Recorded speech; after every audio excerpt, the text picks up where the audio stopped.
High, welcome to my channel Siddhika learning. आज आपण नर्सरीच्या मुलांची एक्झाम प्रिपरेशन पाहणार आहोत की मुलांना एक्झाममध्ये कशा प्रकारचे क्वेश्चन विचारले जातात ते मी या व्हिडिओमध्ये दाखवत आहे की आपण मुलांना कशा प्रकारे प्रिपरेशन करायचे आहे किंवा घ्यायचे आहे। घरी किंवा क्लासमध्ये देखील मुलांच्याकडून अशा प्रकारचे प्रिपरेशन घेतले जाते किंवा आपण घरी देखील मुलांना प्रॅक्टिससाठी अशा प्रकारचे वर्कशीट देऊ शकतो आणि मुलांना एक्झामसाठी इझी पडू शकतं किंवा मदत होणार आहे।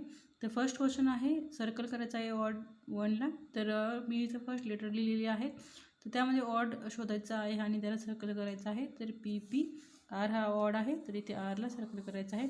Next MM W BRR B हा ऑड आहे, सर्कल। नेक्स्ट क्वेश्चन आहे, write down from A to H पर्यंत लिहायचं आहे, A पासून H पर्यंत।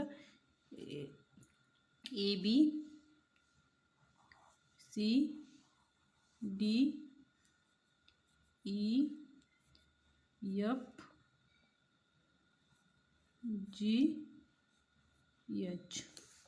नेक्स्ट क्वेश्चन आहे, फिलिंग द ब्लँक। मध्ये रिकाम्या जागा सोडल्या आहेत, तिथे मुलांना फिलिंग करण्यासाठी देतात, तर इथे गाळलेली जागा आपल्याला लिहायच्या आहेत। तर कुठलेही लेटर देऊ शकतात, कुठपासून कुठपर्यंत, ए पासून जेडपर्यंत कुठलेही लेटर मिसिंग देऊ शकतात, ते मुलांना लिहायचे आहेत। फर्स्ट आहे A B C D E F and G। Next आहे, कॉपी करायचं आहे। ऑलरेडी अल्फाबेटची सिरीज दिलेली असते, तर ते मुलांना कॉपी करून ॲज इट इज लिहायचं आहे।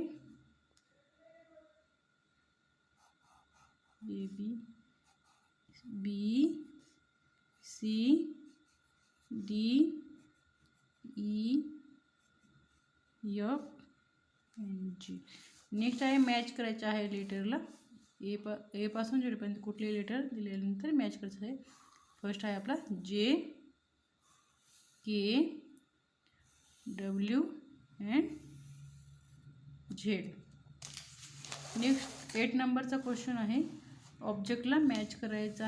8 नंबरचा क्वेश्चन आहे, मॅच करायचा आहे, फॉलोइंग ऑब्जेक्ट आहे, त्यासाठी लेटरने मॅच करायचं आहे। फर्स्ट आहे कप, ट्री, मँगो।